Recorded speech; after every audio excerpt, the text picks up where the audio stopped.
welcome to Teri's Doing It podcast. This podcast isn't really about me doing things, although sometimes you'll hear some stories. It's about other people.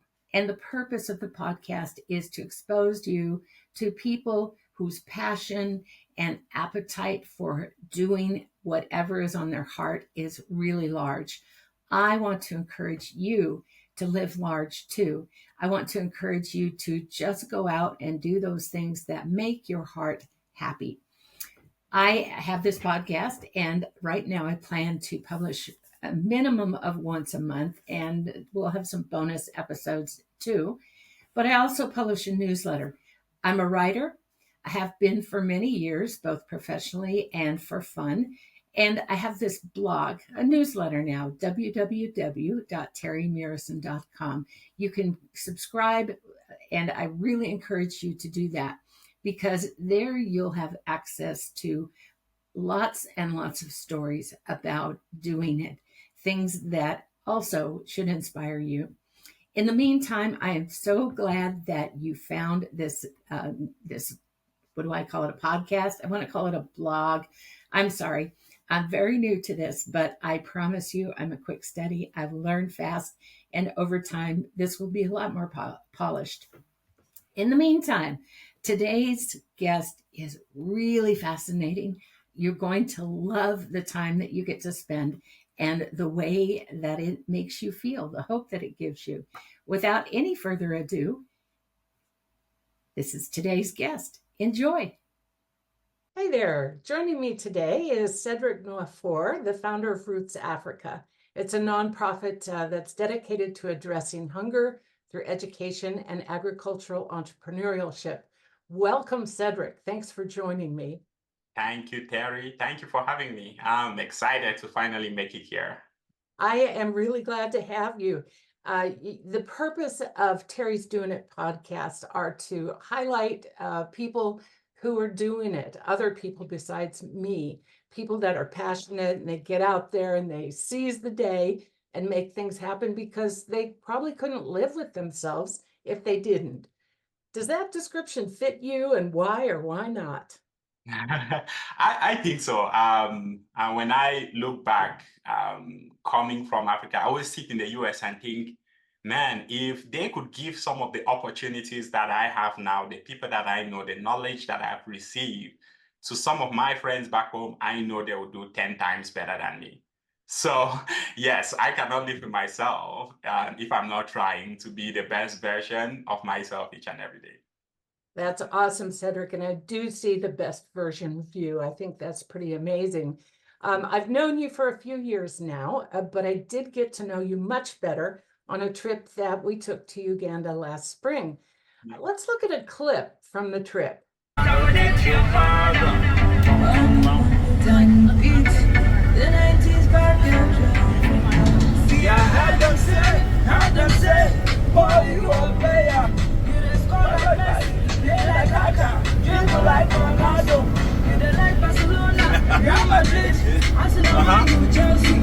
will give you my heart, give you body, do anything for you.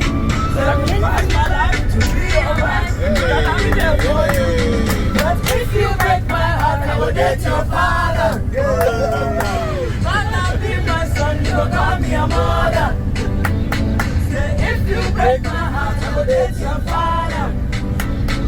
You gonna be my son, you will call me a mother. Hey, I'll go here.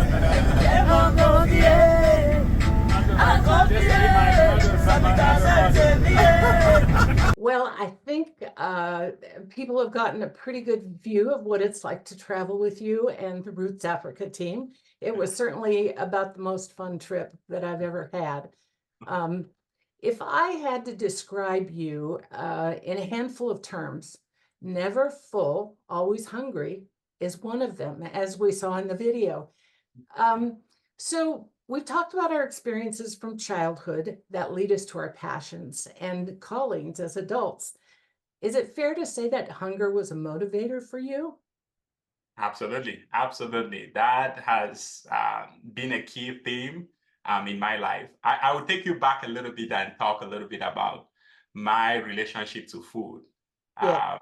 So food has made me to do very interesting things. There was one time that I almost became a priest because of food. So when during my first Holy Communion in the Catholic Church, when we were about to receive communion, the priest asked, like, "Hey, who wants to be a priest?" And I was the first person that stood up. And nobody understood why I was so excited to become a priest. But the reason was because every day when I was heading to school, I would smell this amazing fried omelet coming from the priest's house. And I would smell that omelet and I'd be like, man, if I could have that. And to myself, I'm telling myself, if I become a priest, then I get to eat egg like that. And imagine a hungry kid going to school every morning and smelling amazing egg. That inspired me to want to become a priest. One time, I almost became a Muslim because of food. Because during Ramadan, we have some of our neighbors that will stay hungry the whole day, and then at night they will have the most lavish feast ever. And so I'm like, man, I would stay hungry to just eat as well as they did, not knowing the importance of fasting and all of those. And I'm sure if I had Jewish friends around me, I would have probably wanted to become a Jew as well. So that just tells you about my experience with hunger and the drive for change that you would see in the work that I do, and why I would find people like you as well that are looking for ways in which they can make the world a better place. But yes, back to your question, food and hunger are a critical part of my journey and a deeper reason to why I am driven to the work that we do. So we're laughing because you present it very humorously, but I think that very few of us really understand what it is to be hungry. What is that like? I mean, really hungry. Yeah, to be really hungry, it means you go back to the basics, right? I normally tell people that a lot of times there is this saying, mostly in Africa, I've not heard it a lot in the US, but it says money is the root of all evil. But for me, I think food or the lack of food is the root of all evil. Back in Cameroon, I went to a boarding school. And in that boarding school, I experienced hunger. Nothing like I cannot even, I don't think if you haven't gone through it, you will not understand it. I used to go out into the community, into the villages and beg for food just to eat. And while I was there, I was not the only one that went through that ordeal. My classmates went through the same thing. And in that atmosphere, I got to judge each and every one of them and my perception of them. And the main perception was I knew people that were thieves, I knew people that were liars, I knew the worst of them. But when we left that boarding school, went back home, I started meeting with these individuals and they were the opposite of what I thought they would be. I met with one that was normally selfish and he chose to pay my transport without me asking. And he started questioning a lot of my assumption about who they are as people. And the only thing that had changed is that we were back home now. We could guarantee our next meal. We're no longer hungry. And so I realized that when you are hungry, there are things that you do that are counter to what your best self would have done. And now you take this back to a kid like myself, growing up, hungry each and every day. What happens when they see food? They're going to hoard as much as possible. They're going to try to grab as much as possible. And if you try to get in the way of their food or their resource, they're going to hurt you. So now when that kid grows up and is in the position of power, they're going to do what they've done every day. A hungry kid is going to hoard as much as possible, steal as much as possible, and hurt anyone that tries to get in their way. If they do not have power, they're going to find ways to get resources, and they may steal, and the worst may come out of them. So when a community or a country grows up hungry, you are building a hungry nation. You're building a community that will bring out the worst out of people. So that experience to me really dictate my deeper why as to the focus on hunger and the focus on making sure that people can guarantee their next meal overall. So not sure if I answered your question specifically, but I just wanted to take you back and kind of like show the correlation between food and how we end up in a society that's corrupt or violent and all of those. You know, I think that's so important. You quote Martin Luther King a lot with his audacious goal, and I wonder if he saw that too. Can you share that goal with us?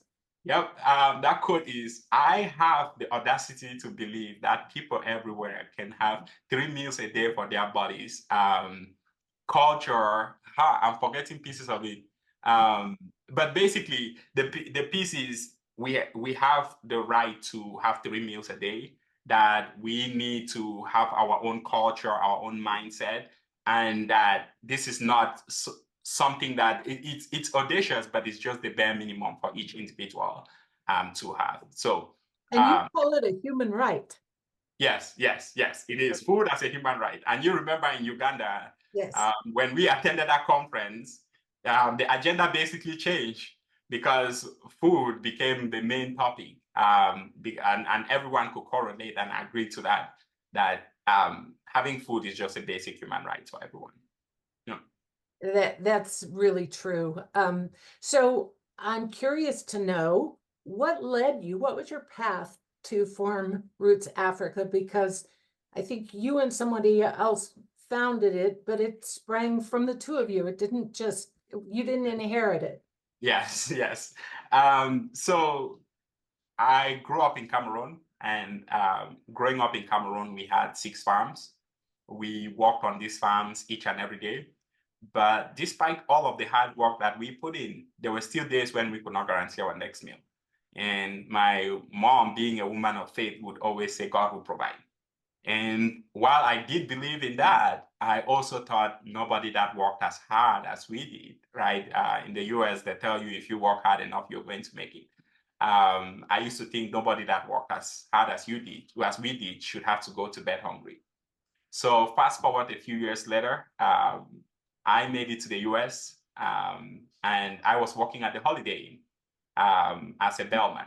In Washington, D.C. Yeah, in Washington, D.C. Yeah. Yes. So while in D.C., and really my journey started working in restaurants, washing dishes, working in housekeeping.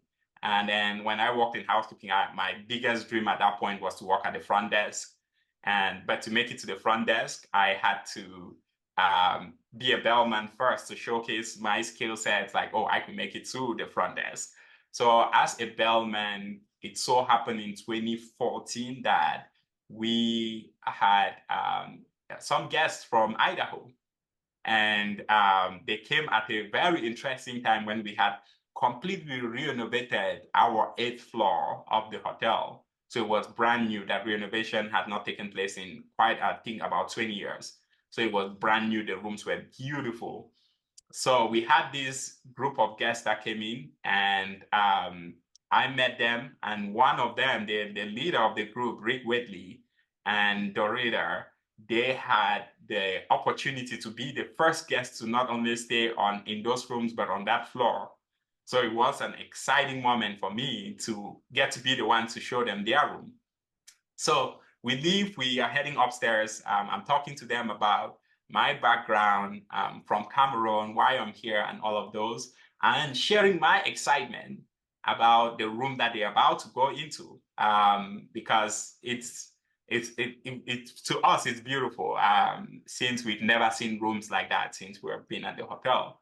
So I go in there, put in their luggage, showed them the room, came back out, and once I got downstairs, I got a call, and they said they have no closet in the room. And the front desk agent at the time was like, "Oh, please go show them the closet. They don't know that there's a closet, so just go show them."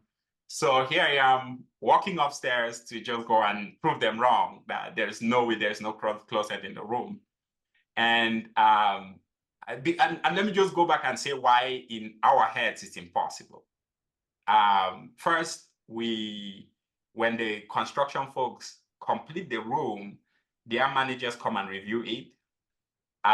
housekeeping comes and then gives the clearance.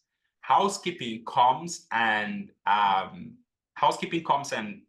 checks the room to clean it and make sure that it's ready.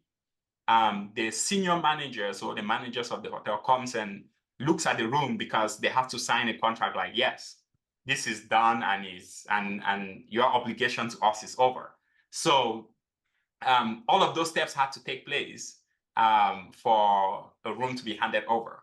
So I'm going up there to show them that, hey, there is a closet. And then I go up there and it's a sealed wall. There is no door to a closet. In Rick Whitley's room. Yes, Rick Whitley. And Rick Whitley is, attention to detail is his Yes. thing. So we go, I'm so embarrassed. I'm like, I'm so sorry, we'll find you a different room. And I called the front desk could not believe it.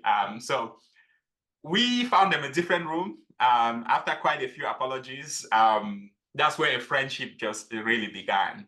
And they asked about my experience in Cameroon. I heard about what they were doing here in DC. And they asked me if I've ever heard about Idaho. And by then, all I knew about Idaho was just like mountains of French fries. Like there was nothing else. So they told me, hey, you should come to Idaho, come and see this other side of agriculture. And so I made it to Idaho, one of the highlights of my life or career. Stayed with different farmers, seeing this other side of agriculture that I'd never seen before, and just learning overall from these different individuals. And I was on one of these farms, and the farmer by the name Drew was showing me his farm, and I was watching as this tractor was tilling the soil for about 5 minutes. And at that moment, it dawned on me that the amount of time it took for that tractor to till the soil for 5 minutes was equivalent to the amount of time my whole family worked for a week. And that tractor really became a symbol of resources, expertise, know-how, that if connected in a meaningful way to the African continent, it would help elevate farmers out of hunger and poverty. So that's why I left and came back to DC, enrolled at the University of Maryland with one goal in mind: to connect students, experts here in the US to farming communities in Africa. So that's how Roots Africa started. Wow, that is a badge of honor for Idaho to have been the Kickstarter for such. No, the honor is all mine. I think they're just incredible people and individuals in Idaho that all they want to do is give and make the world a better place in different ways. And then when you look at it, and Teri, I'm sure you saw this in Uganda, at its core, no matter where you are as a farmer, there is something that is the same, that cuts across a farmer in the US or a farmer in Africa. We share this common thread of resiliency, of kindness, of generosity, of community that you see cut across, that I see in my mom, the same way I'll see in Rick, or I'll see in any farmer that I meet in Idaho. So that common thread is what I think really is cutting across continents and oceans overall. That is so true. I've lived in other states and known other farmers, and they're very similar to the farmers that I know here. So, Cedric, tell me then about Roots Africa. What's its structure like? How are you changing the world with Roots Africa? So Roots Africa is interesting. We are almost probably 100% volunteer based, mostly. You're a volunteer. Yes. So a lot of us were basically 100% volunteer based. Are you still a bellman? Are you still a bellman too? No. I've moved on. Moved on from that role. I work. I do consulting for a lot of tech companies at this point, supporting them build their teams. So that's what I do. Bellman is a hard job. Oh yeah. It's not. It's not an easy job, but it's fun in the sense that it allows you to meet incredible people.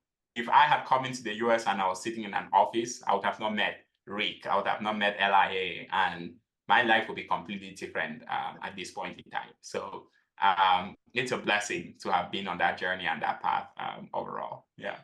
But Roots Africa, we're mostly volunteer-based, and what we do is, our theory is that if we can provide young agricultural students in agricultural institutions in Africa with the tools, resources, guidance, and structure, they will be able to go out and transform their communities. That's the simple premise. And we do this in so many ways. One, we provide them with mentorship. When you were with us, you got to see some of the interaction between mentors and mentees. Two, we provide them with some small token of funds to support them with their bare needs to provide this training. It could be buying writing materials, it could be buying post-it notes, it could be transportation to the farming community, but nothing that is compared to the work that they do for the community. We provide them with a 6 weeks intensive boot camp where they get to train how to approach farmers, how to approach communities, how to approach challenges as well, and how they could leverage technology in supporting farmers in their communities. But most of this... Is that online or is that in person? So it's a combination of both. Most of the trainings will be done online. So they'll join Zoom and go through this training. However, in each of the institutions, or in most of the institutions where we work, we have a student club. And this student club will either receive training from us or training within their institutions, and they have to continuously support their communities and build a venture that is sustainable. Mm-hmm. So while they will go through this online training, we find targeted way in which they could build their skills within their campuses as well. So when they go through the 6 weeks program, we start providing monthly trainings based on what they are seeing on the field, based on the challenges that they are facing. We get to support them in that way. After the 6 weeks training, each change maker has to go out and train at least 10 farmers.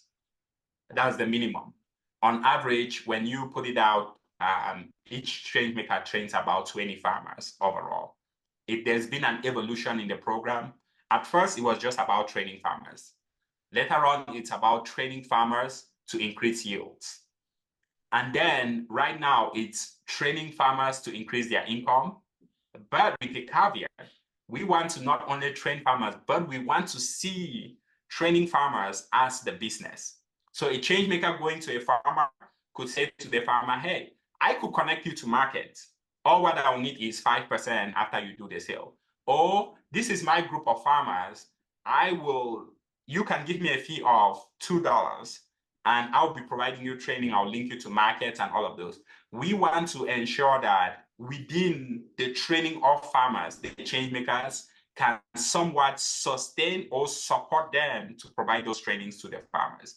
So it has been a program that has been evolving and continuous, and we continue to learn better ways of doing what we do. So in a nutshell, that's what Roots Africa is. Overall, we connect experts here in the US to change makers. We send those change makers out to train farmers. So I have heard you say many times, Africa doesn't need charity, it needs change makers. What's a change maker? Yeah, a change maker is a young, vibrant agricultural student that has the determination to improve their community. So a lot of times we have programs that would try to go into the continent and provide solutions to challenges that they've studied and seen that there is a challenge. And most often they're right, it's a challenge, and probably their solution is right as well, because they've dedicated a lot of time and resources in developing it. Some of them will try to also build a sustainability plan to make sure that it lasts a long time. But one, those sustainability plans are costly for somebody to be in country to implement. Two, sometimes they leave and hope that those solutions stay. And then three, a lot of times they do not understand the context of that community. For us, we are saying that the youth are the key to the future, that they have the capacity to be that change. And sometimes they have that capacity, and sometimes they even just need permission. It feels like they're waiting for permission. Because these students, with the age of technology, all of them almost have smartphones. So they can research things. So knowledge is no longer as big of a barrier as it is. What they need is nurturing and guidance. And most often they've studied from agricultural institution that understands the complexities of their community. And third, they are from communities that they are from their own community, so they understand the challenges way better than any expert could ever understand those challenges. We think that empowering them, giving them the tools, giving them the resources is the main way in which you can build sustainable growth. And that's why we're trying to see, how do we give them a business model within that training, so that as they are in their communities, they can see a viable career path being change makers. And that's why we say, yes, we'll still ask you for donations, we'll still ask you for support, but we are not asking you for support to give up to eat today. We are saying, hey, give us this, and we will teach all of these people how to fish. That's why we say we do not need charity, but we need change makers that will change our communities. So yeah, so that's why Africa needs charity and not change makers. And need change makers and not charity. So I don't think that's a very common approach. No. A lot of charities anywhere. Yeah. It's different because it's a VUCA world. It's a complex, it's a volatile world. There is no straight path to really bring in lasting change. It takes individuals in smaller communities working together and finding what works. And most often, it's easier to just say, hey, we are going to give you X and to achieve this result and expect that those results are going to be achieved. So for us, we are taking into account the complexity by bringing in humans, youth, that understand those complexity better than anybody else could overall, to drive for that change. That's a great explanation. I know that you're in Uganda, you're also in Liberia, but you're called Roots Africa. So Yes. I can only surmise from your name that you have some big, hairy, audacious goals. What are those goals? 10 years from now, 20 years? 10 years from now, we are a thriving organization that sustains itself, an organization that takes care of local and smallholder farmers end to end. So from the seeds that they grow, to the techniques that they grow in, to the markets that they sell in, we want to make sure that our change makers are supporting these farmers to not only grow crops, but to sustainably and regeneratively grow those crops and have markets to sell those goods to. And this should be a model that funds itself. And we will be an organization that, even if we rely on donations, we should be able to sustainably survive as an organization. I think Africa has the resources. I believe that if tapped and if utilized in the right manner, organizations like ours should be able to sustain themselves overall. So that's my big, hairy, audacious goal that would take quite a few steps to get to. For now, it's one step at a time, and eventually we'll get there. But I see you doing it. I so see you doing it. So I guess one of the things I want to talk about is how we connected. So I was with Rick and Dorita Waitley and probably 150 other people at a Leadership Idaho Agricultural Banquet. And I was seated at a table with some people that I knew, but you were right next to me. And we began to talk. And I lived in Africa when I was 5 years old, in Uganda, actually. And I told you, Cedric, if you ever take a group over, I really want to go. And so 2 years later, I think it was just 2 years later, I found myself at Entebbe International Airport with you and the team. I want to You're share. skipping a lot of parts What am I skipping? from Dubai.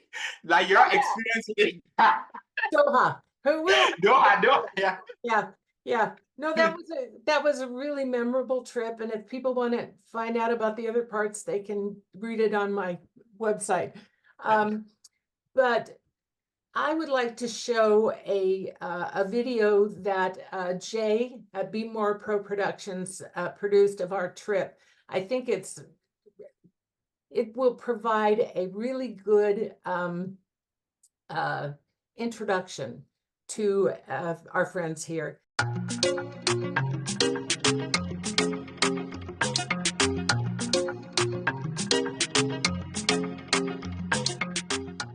Today, April 28th, was our first official day visiting our stakeholders in Uganda. We went to two main communities. We went to Chiterede and we went to Bukalasa. Chiterede is one of the communities where we have farmers whom we've been supporting since 2020. Bukalasa is one of our main institutions that we partner with, and they have one of our innovative student clubs, and we were able to experience that today. First with Chiterede. Chiterede has a project that is a soybeans pilot that started in this year. We've been able to learn quite a few lessons from that project. We saw their projects, we saw the pilot projects. We visited with the farmer co-op that they've established and talked about various ways in which we can work together. Jay, so my reflection for today, I have had the opportunity to work with and through Roots for, we're going on 4 years.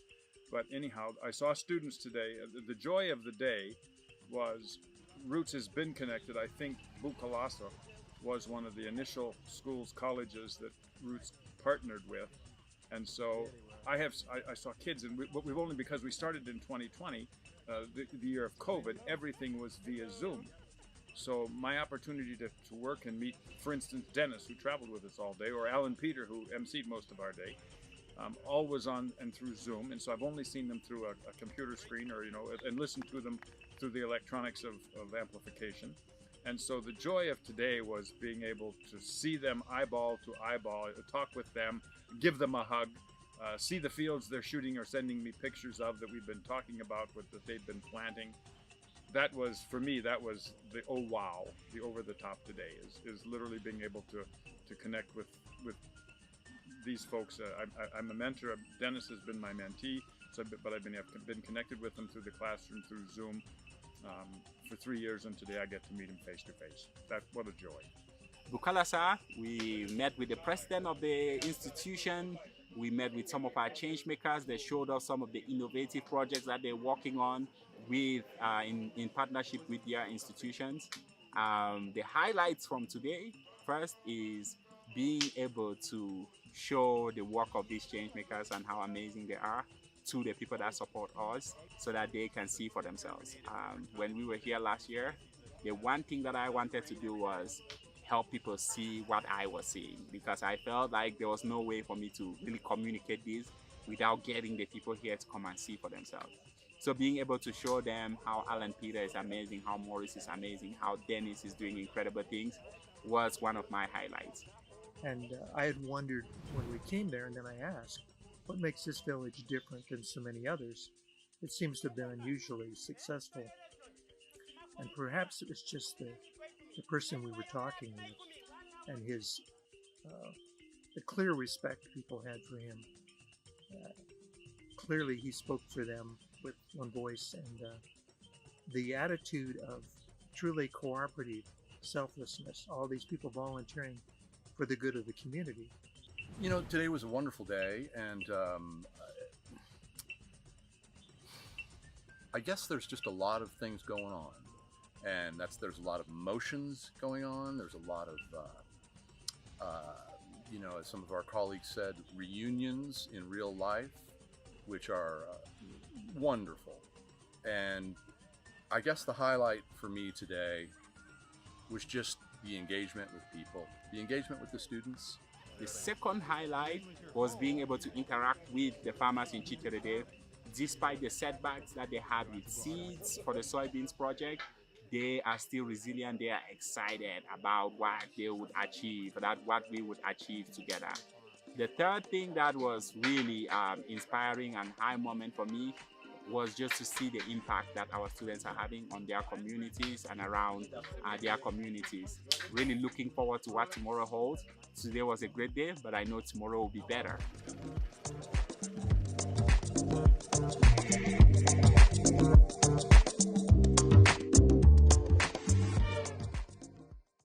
Wow. How does Yeah. it make you feel to watch that? Yeah, I think I mostly well, in the past I've watched it as an editor, right? Trying to figure out like, okay, are we telling the when Jay sent it? By the way, Jay is amazing. Huge shout out to him for crafting that out. When I look at it, I'm looking at it like, okay, is it conveying the right message? Is everything accurate? But to see it now in this setting, not playing it myself, but somebody else playing it, is different. I think I went into the moment and went through the emotions and overall. So thank you for sharing that. I think that's pretty cool to watch it from this perspective. It's different. It's a really accurate portrayal of just a couple of days. I mean, we did a lot more than that. We had an itinerary that was crammed full, and it was wonderful. But it does bring back all of the emotions. You cannot go and meet the people and see the country and not have those emotions. So thank you for that. I was impressed with the work and with the people that are connected with Roots Africa. We had in-country coordinators, students, academicians, farmers, members of parliament, and other dignitaries. We learned about change makers and how the universities are planning to feed the world through the change makers and transform their country and make money in the process. Yep. So, for example, we did a visit to Dennis Tibankana's village in the Kamuli District, and it really stands out to me.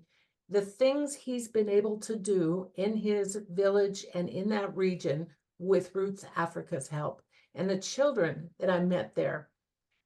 We've talked a little bit about how you formed Roots and what it does, but I'd like to go now from the general to the specific and talk about Dennis's Bandera's Farmers Network and Dennis himself. Yeah. Where did you find them? Well, no, but if you're going to take one step back, where is the Kamuli District? How remote and rural is it? How poor are the people? What does life look like there? Yeah. So Kamuli is let me start with how I found Dennis, because I think that would lead to Kamuli itself. I think you get lucky or blessed sometimes to find incredible people along this journey, and Dennis is definitely one of those incredible people that when you meet him, you just understand why. Like, words cannot put it how incredibly young man is overall. And we started in Dennis's institution called Bukalasa Agricultural College. That was one of the first student club that we established. Back then, we had a new president or somebody that started the club. And then he graduated, and that's always a challenging time for us, because finding the next leader that could hold the club together is never easy. Then Dennis came up. He's more so a person of action than talking. He doesn't talk too much, but he'll get stuff done. He executes at a very high level, takes pride in his work and the impact that he has. And he kept on telling me, like, hey, these are the things that I'm doing in my community. And to myself, I kept on thinking, that's great. Even for me, because that was the first time that I've been to Uganda quite a few times, but as you know, Kamuli is pretty far. It's in the corners of Uganda, and it's a long drive to get into Kamuli. It's a remote village that if you see from the videos, you wouldn't understand some of the challenges that the farmers are facing, that the communities are facing. especially around teenage pregnancy, which is one of the things that Dennis is passionate about and would like to combat. And he knows that with economic opportunities, sending girls to school, that is the main way to combat teenage pregnancy in these communities. Well, and I think the region has the highest number of child brides as well. Yes. Yep, absolutely. So Kamuli is one of those communities that needed a Dennis. It's scary to think what that community would look like without Dennis in the picture. I'm sure he wouldn't want me to say this, but because he would not want to appear as a hero. But it would be scary to see what the community would be without him in that picture overall. And he has made a huge impact on not just himself, but the student club that he ran until he left, and then the group that he formed, the Bandera Farmers Network. And what he's doing with that group is finding other change makers with the potential and the desire, because this is not easy work. This is not fun work. It takes somebody that has that drive, that wants to do it, that cannot live with themselves, seeing their community struggling, to be able to do this. And that's not something that money can buy. That's not something that you can teach. That's not something that you can motivate. It's an intrinsic drive that exists in some people, or maybe with people on the right track and the right cause to drive. And that's how lucky we were to find Dennis and his community and the work that he's doing there. And the last thing that I'll add to this is, it's one thing to do it like what he's doing while it's impacting the community, it's also helping other change makers to see what is possible. Because we can only dream as far as what we've seen possible around us. If you've not seen somebody move from training 3 to 4 farmers to having a network of 600 to almost 1,000 farmers, you will not even believe that is possible. And Dennis is showcasing that to a lot of our change makers, and it's exciting for them to see. And I'm seeing a lot of other change makers that are like seeing Dennis and feeling motivated to be like, hey, he did it with so little, maybe I can. And that to me is one of the biggest things that we would not be able to measure or capture how inspired others are, but it's going a long way to create that path and create that vision for other change makers to become Dennises in their community. And if that's the only thing he achieved, he has paid his rent to be on this earth, because it's huge for us. So yeah, so that's it. I like what you said, because really the purpose of this podcast is to inspire people by showing them other people who are doing things. It's one thing for me to write about going to Africa or doing this or doing that, but if I don't follow it up with the stories of other people who step out and do, maybe there are folks who wouldn't do it themselves. So I hear what you're saying about Dennis. I think that it was one of the most inspirational places that we visited, just to see the different products that they produce and all the different things that they're doing. We got off the bus because there was one village that is building a building, and I guess they wanted you and the group to lay a cornerstone. Yeah. And I was inspired by that visit. We got off the bus, and it was like you say, I think with 3.5 hours on a bus all the way. It was at about 3,500 feet of elevation. It was beautiful. But the children that gathered around the bus to see who was on it, I imagine they don't see many buses, but they were in torn clothes, dirty clothes. They were barefoot, but they were so interested in this group of people. Were there 11 of us, 10 of us? And the kids followed us. One in particular, Nakamura, latched onto me. And despite the hissing of her grandmother, she would not go away. When we walked off, she held my hand. When we stopped, she leaned back against my legs and she rubbed my arms. She was utterly winsome, just really connected with me heart to heart. And so as we got back on the bus, Dennis and I talked a little bit, and he said, I saw how you were with the children. That touched my heart. And I said, Dennis, what will become of Nakamura? The child bride, the teenage pregnancy, what can be done for her? I want to do something. And so he looked into the cost for her to go to school. She, I don't believe, had ever been to school. Her mother had had a very rough start. She lives with her grandmother and her 4 siblings.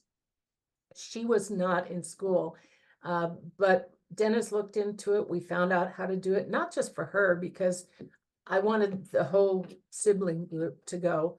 So I now have pictures of them in school uniforms. Dennis tells me that they're excited. They carry a backpack to school. They're very proud. They're learning. And so my thought was, well, okay, we can give for a finite amount of time. At some point, we'll have to stop. What becomes of these children after we have to stop?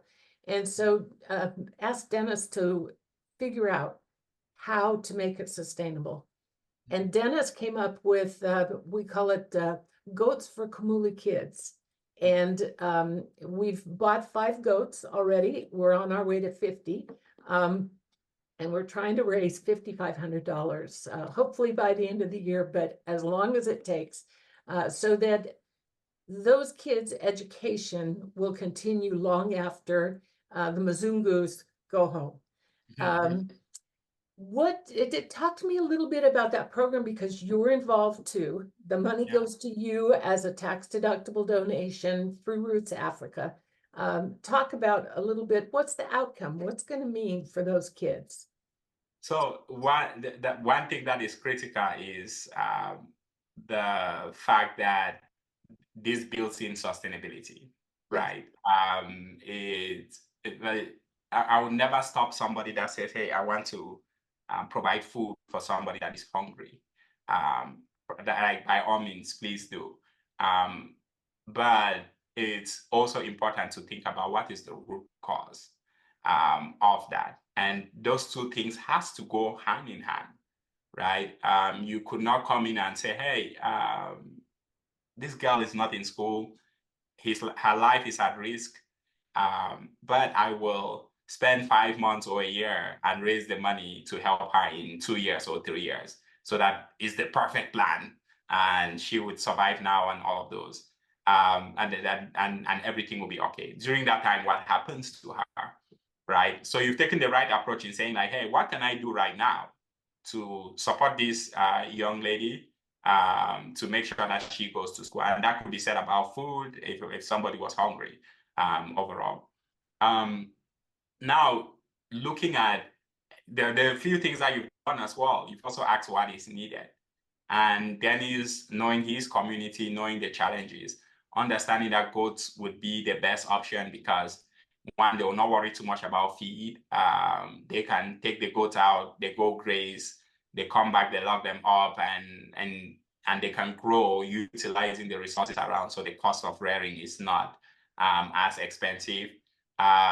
Knowing that they may reproduce as well, creating more goats. And then looking at it from a business perspective of saying like, hey, if we can have this number of goats from the milk that they produce and all of the other byproducts, we can build sustainability to ensure that we get these girls to go to school is the right approach overall. So that in and of itself is really exciting to think about like, yes, I could support you today, but can I build a legacy? Because this is what it is. With the investment in education, you're building a legacy to say, for years to come, the knowledge gain, the challenges that they've averted, it stands to that legacy. But to say, I'm putting a model down that can sustain itself, and if done right and if sustained, can ensure that every girl in Kamuli goes to school. It is a critical piece that I think is going to create a longer lasting impact in those communities. So I'm not sure if I answered your question, but those were just my thoughts around the approach you've taken from when you met the little girl to not thinking about, hey, I'm just supporting this little girl so that she's the golden child in the family. Right. But I'm supporting the whole family. Or I'm not supporting just the whole family. I want to support most of the girls. Or I'm not supporting most of the girls. I hope this impacts all the girls. If everybody took that model overall, that would be extremely helpful. And not to bash anybody, that I think anybody that chooses to give, if you are supporting that one girl, that's enough for now. But there is more that could be done to make sure that those families can sustain themselves without you being there every time to support them. So those are my thoughts around the support and the approach you've taken. I think the really great thing about the Goats for Kids is that it doesn't just support girls, it supports boys too, because boys are the other half of the equation, because they're involved in all those other social issues. And so it seems to me that when you give them a purpose and you show them the way to a better future, that they behave differently. And so hopefully it has the impact on long-term on all the residents. Yep. And actually, interesting enough, there is actual data that over the years, a lot of programs have turned towards girls and neglected boys. And that is having a detrimental impact as well. So funny enough, 10 years ago, we were worried like, oh, only boys are participating in programs. But then we've neglected a lot of those boys and they've been left behind, and now they need to catch up. But that being said, in education overall, there's a huge gap overall of girls not being able to afford or be given the opportunity to go to school. So the gap is incredible.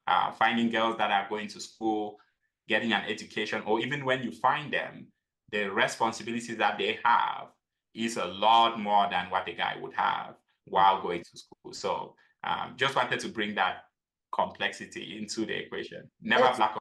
Yeah, that's really important. And we haven't really talked about the challenges of working in Uganda, and there are a number of them. Any that you care to add about? I think one thing that when you were talking about visiting that community, it took me back to the story that I told about what hunger will make you do. So when we got there, we had Karen, one of our team members. She was distributing candy to the kids. Yes. And so the kids were smart enough to turn around and come back in again, because Karen will not recognize their faces, and they'll take like four candies or 3 candies and all of those. And normally you get upset at that, like, oh, why are you stealing? Why are you taking this candy? And all of those. And then you contrast that. We just had Halloween here, and these kids were careless, right? We have a basket of candy out here, and the kids will just come and take one. Some of them, of course, you have some that will come and take the whole basket, but majority will come in and take 2 or 3, and they will not take the whole basket. But that just goes to show you the difference, right? They don't get to see candy every day. Not that it's not there, but they don't get to have the opportunity to get it distributed. So when they see an opportunity to have candy, they want to get as much as possible because it's not always there. So that scarcity mindset, that lack mindset, that hunger mindset is something that you don't give up on. You find ways to walk around. And I'm not talking, it's no longer about the kids, right? It's about the adults. It's about the politicians. It's about the communities that you work with. You have to find ways in which you build transparency in the process. You have to find ways in which you build accountability in the process, and ways in which you build trust in the process. It's never going to be an easy path. overall, but you figure out those ways. And one of the things that we do is our change makers, for example, we'll have a dentist who would verify the work that other change makers are doing. We have their peer mentors that will verify. When we go on the ground, we also do our best. We cannot visit every change maker, but we try to see some of their communities, some of their student clubs to validate that what they said they're doing, they're actually doing it. And the various tools that we put in place to build that. But I have seen people that are saying, hey, I cannot work in Africa because it's corrupt. Oh, you cannot trust anyone. I take it more so from the perspective of, no, they're just hungry. No, there is scarcity. No, they are poor. It's bringing out the worst in them. As somebody that wants to do good, you have to overlook those and figure out ways in which you build transparency, you build accountability, and you build trust in that process. So that's one of the challenges, and that's how we're trying to tackle it. I think that's really astute. When I came away, if I had to characterize the Ugandans in any sense, it's hard to do in just one word, but a mindset of scarcity, I think, from the haves to the have-nots is pretty common. Yeah, absolutely. Yeah. Absolutely. Well, I am really amazed at all the things that you're doing, Cedric. I am excited to see what's next. We haven't talked about Liberia. I'm sure there's something similar going on there, but I want to know what is next for Roots Africa. What is next? So right now we've kicked off our Changemaker program. So we just wrapped up our fundraising campaign overall, and we've started applications for the Changemaker program. We are pushing our changemakers to work as teams this year rather than individuals. And we're looking for mentors as well, mentors that would support these change makers to achieve the goals that they have set. We're also planning a trip next year. Let me ask you about the mentors first. Describe a mentor. Does it have to be a farmer? Not necessarily. We need. It's helpful if it's a farmer, but we need professionals, people that can look at the project plan and give feedback. People that can communicate with the change maker and encourage them and show them that they're doing something important. People that can report back to us and say, hey, these are the challenges, because we would find somebody that would have the solution to a challenge that a change maker is facing. So what we need is somebody that is encouraging them, making them comfortable to share those challenges so that they can either address it or connect them to somebody in their network who can address it, or connect them to us. So we are looking for a professional that can review their project plan, encourage them, support them, make them accountable to the result that they have set. One of the big requirements is just having the time and the patience to do that. What kind of time commitment is it? About 15 hours a month, right? You would want to look at their project plans and say, hey, these are the things that these are the areas where, oh, maybe you are too ambitious or you are not as ambitious enough. You want to approve their budget. They'll create a budget of what they plan to do, how they'll utilize the funds that they have. You want to look at that and approve it. And then you want to attend a monthly session. Every month you have to just meet with them and say, hey, how is your project going? How can I be helpful? And then there'll be a few sessions with us where we would address questions and then just train where needed in areas where we feel like, hey, there may be a gap. So that's the time commitment that we are looking for in a mentor. What type of projects did they do last year, for example? A diverse group of projects. Most often we think, it has to be a specific prop. But the way we look at it is, it has to be what the community needs and what the change maker skill sets are. So we have projects around value addition. So how do you take corn and make it into multiple other products? One, to preserve it, two, to find a better market or to get a better price for the product. Others would focus on like gardens. How do I cultivate in the right manner to have the right yield? Others focus on how do I find markets for my farmers so that they can sell their goods. So it's different, and it's that intersection between their skill set and what their community needs. One of the most brilliant projects I think that we saw was growing maggots to consume. Oh yeah. To consume garbage. Yeah. Yep. How many applications do you get for the program a year, and how many are accepted? So we get over 120 or 50, and we don't promote, right? We don't, our goal is not to get a lot, because the way we would select our change makers are from the student clubs. So our sometimes we would put it out a little bit to get some like really unique individuals. Like we have this change maker growing mushrooms. She's pretty. We visited her farm actually. So we put it out to get some of those extraordinary individuals, but mostly just internal. And we'll get about 120 to 130 on average, and then we'll select about 70 that will go into the program. And then out of that, probably about 10 will drop off.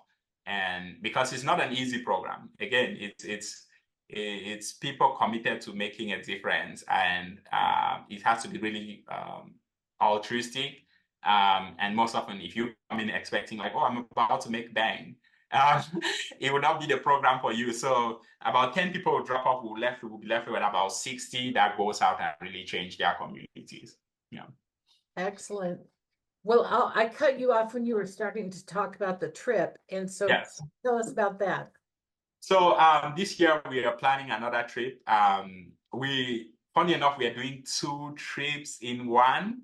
So if you choose to join us, you can either do Liberia or Uganda, or you could do both. But if you do both, that would be intense. I'll just say, yeah. So I would highly recommend folks to just choose one. But as a core team, we will be traveling to both countries around the same time.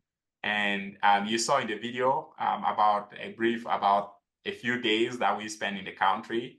It's more than just exploring. It's really building, nurturing connections with incredible people and just sharing our common humanity overall. So the trip is scheduled for late April, early May overall. So, and we can attach a flyer if you need one. Yeah. That would be great. I will certainly pass it out. You know, the one person that we have not talked about when you said connections is Ellie Kasiri. And I would like you to talk a little bit about our Ellie.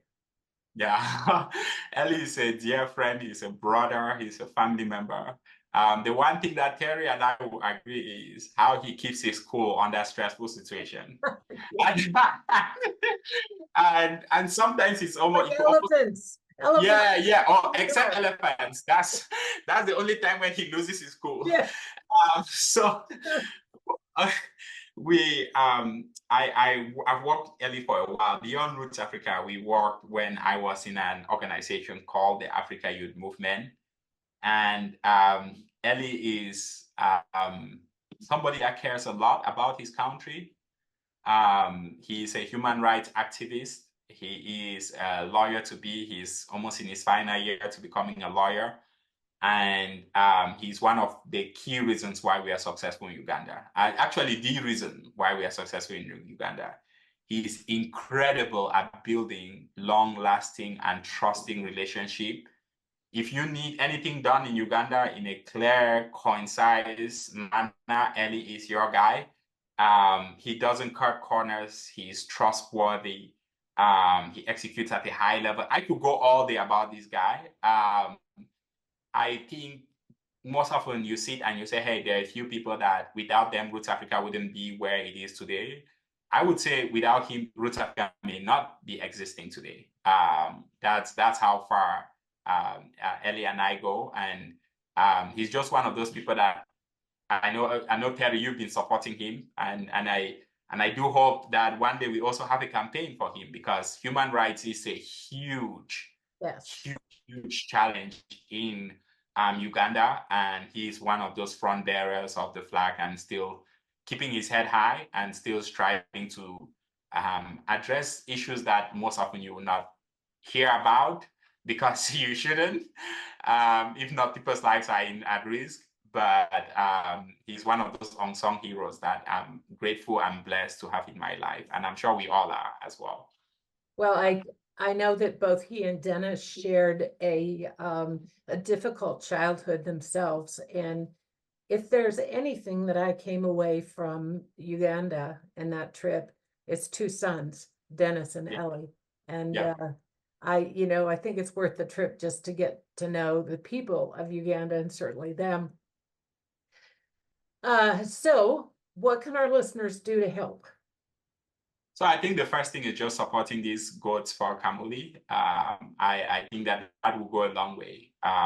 It's for me, the way I term people like you and people that will support this campaign is those that are when you do it and you're not expecting, like there's so many things that you could have done with your resources, but just with what you've seen and what you've heard today, if you choose to be like, hey, I may never meet these people, right? That's an incredible act of kindness. It's one thing to have Christmas gift for your relative because you know they're going to reach out and say thank you. Dennis would reach out and say thank you. But you never meet these girls. You may never have the experience to meet the young lady that was holding Teri's hand. But if you could see it in your heart to say, hey, I may never meet you, but from what I've heard, the videos that I've seen, the testimony that I've heard, I will choose to support you. That is another level of kindness. That's another level of generosity that is very uncommon. And if anyone could find it in their heart to say, hey, yes, I may never meet you. Yes, I may never emotionally connect to you like the others have, but I choose to support you because I know Teri, or because I've heard these stories today, or because I've seen Dennis. That's another level of kindness. And I really hope that folks can hear this and say, yes, I choose to support you because this will be a legacy. This will leave a lasting impact for years to come in Uganda and around the world. So that's the first thing on the list. The second thing is join us on the trip. My pride is showcasing the work that we do, showcasing the people that you get to meet, showcasing the beauty of Uganda.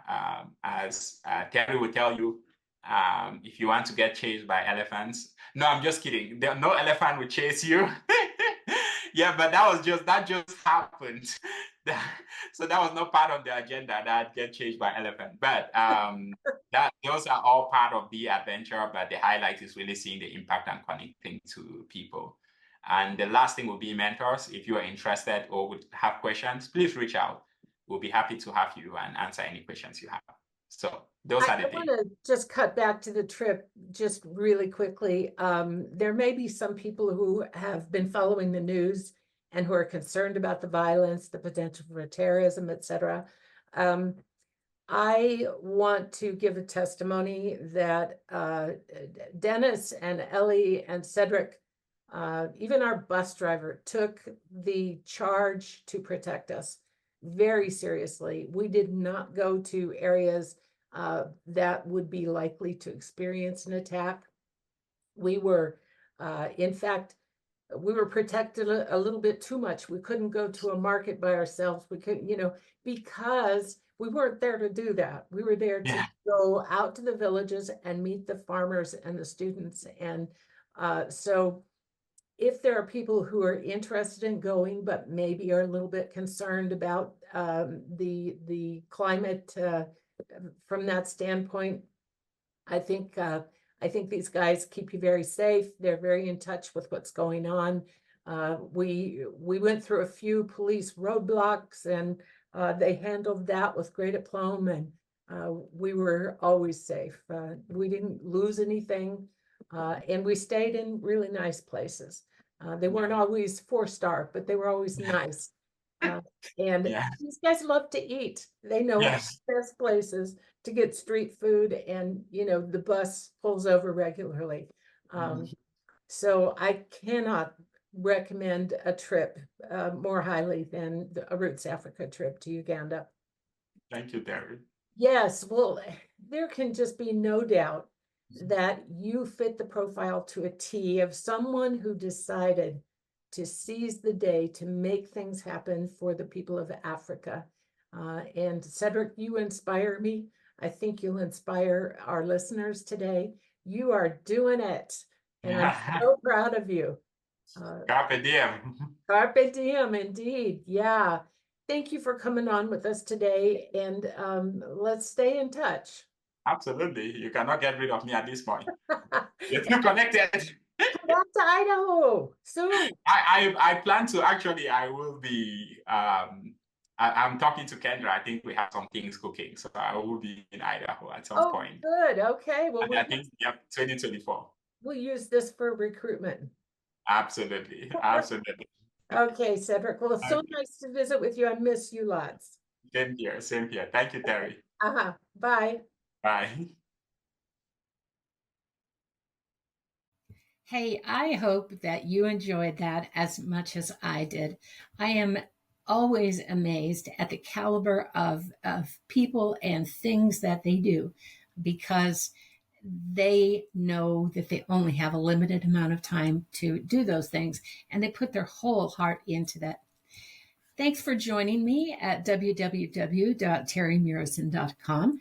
Join me next time when I will again feature somebody incredible. And don't forget, please write me a line and tell me how you have been inspired, if you have been, and what you're doing, because I'm always looking for good stories for the podcast.